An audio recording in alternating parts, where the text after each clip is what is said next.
ear sign, Aquarius, Gemini, and Libra. Kumusta po kayo guys? Okay, so ear sign, maraming salamat po sa walang sawang pagsubaybay sa ating mga reading. And kung kayo ay bago pa lang sa ating channel, mag-subscribe na po kayo guys. And i-click mo na rin yung ating notification bell para lagi po kayo guys updated sa ating mga bagong upload. Tingnan natin ear sign, ano ba ang inyong gabay? Ear sign. So guys, meron tayong Two of Wands, pag-aantay. I think meron kang paplanuhin dito guys na isang bagay na matagal mo nang gustong gawin. At hindi mo siya masimulan kasi may mga nagpipigil. Pwede nyo, ito yung mga decision mo. Okay? Pwede yung mga decision mo or yung mga plano mo or pwede marami kang gustong gawin na nagpapagulo sa isip mo. So, siguro kailangan, isa-isa muna guys, mahirapan ka kung sabay-sabay. So, tingnan natin guys, parang may inaantay ka next year. Next year, I think meron kang paplanuhin. Okay, so meron tayong the moon. Naku.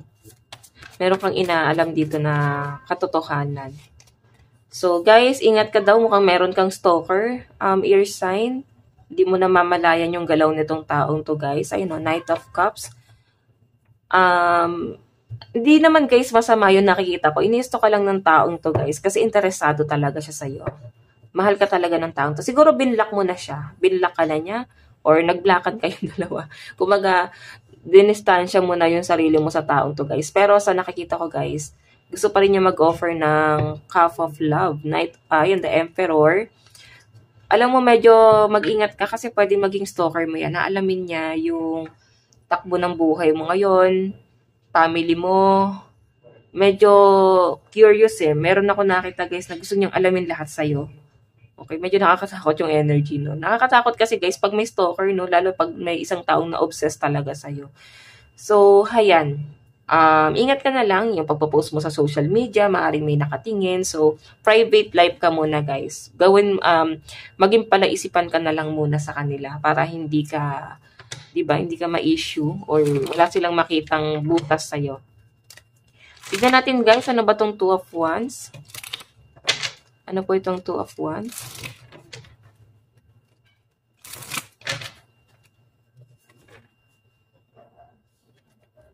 Ano po itong Two of Wands?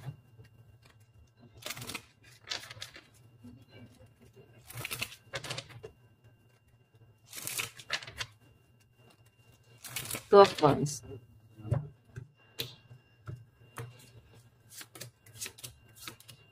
Okay. Meron dito guys, isang kaibigan.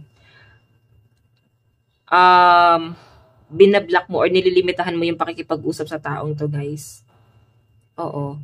May potential na, alam mo yon, may potential dito sa relationship na to. Pero guys, nakikita ko kasi, pwede committed ka sa iba, ear sign. Pwede yung tumatakbo sa isip niya, mukhang meron ng karelasyon tong si ear sign, ganyan. Gusto niya malaman talaga. Kasi nagiging palaisipan ka sa kanya ngayon. Kagaya nga ng sabi ko kanina, guys. Not totally nasusundan, parang ganyan. Di naman sa susundan talaga hanggang sa inyo. Sa social media kanya siguro, ini-stalk. Okay, so stalker mo siya. Kasi ayun no, ang daming, alam mo yon, parang iniwanan mo siya sa ere ng palaisipan. Ganon yung tumatakbo. So, I think, hindi siya maging kampante hanggang wala siya nalalaman. Ano nangyayari? Okay, parang naiwan daw sa ere, guys. Okay, gusto niya, guys, ng closure. Okay, siguro ipaliwanag mo sa kanya. Or kung siya itong nangiiwan sa inyo, guys. Pwedeng ikaw to, nag-aantay sa kanya. Parang kasing hoping pa siya. Okay, so guys, nakikita ko malaking impact sa buhay niya kasi may naitulong ka talaga sa taong to. Okay, malayo ang narating niya nung natulungan mo siya. Tignan natin ano ba tong the moon. Ano tong the moon?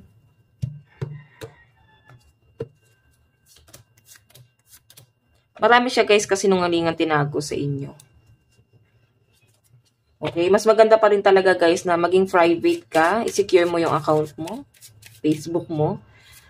Gusto pa rin niya guys makipagkaibigan eh. Hindi niya lang alam kung paano ka kukontakin. Pero gusto niya para bang maging friends or gusto niyang makasundo yung family mo sa paligid mo. Gusto niya papalapit dun, guys. Gusto niya pang may malaman sa inyo, guys.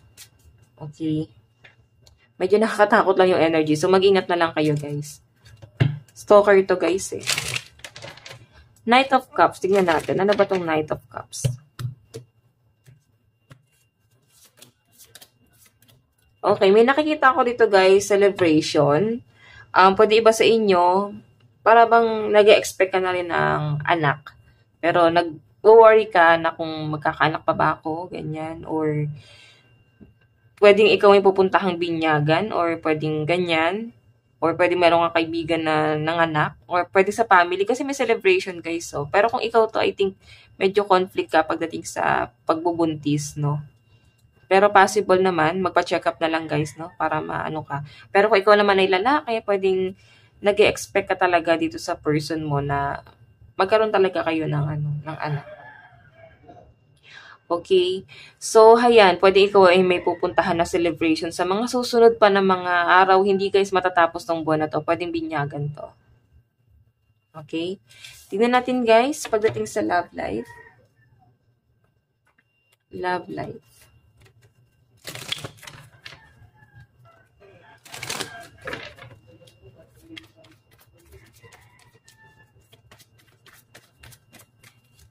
Meron tayong The Emperor.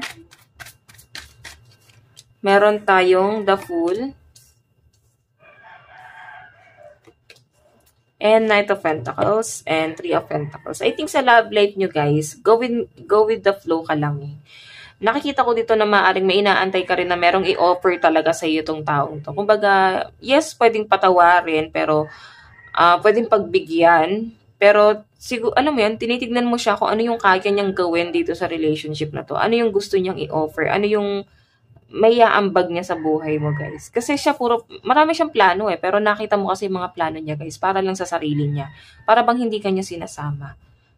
Okay? So, air sign, siguro kailangan mas maging matalino ka. Kasi maaaring ikaw lang yung tulong ng tulong sa taong to. Tapos walang balik na nangyayari. Ayan. Tingnan natin, guys. Love advice, meron tayong true love. Meron tayong healing family issue. So, ayan, guys, may nakikita ako dito na pwedeng may family na kayo ng taong to. Or pwedeng against yung family mo or family niya sa'yo. Or pwedeng, ayan, basta may, may conflict about family kung bakit din, guys, hindi nag-work itong relationship na to. Advice.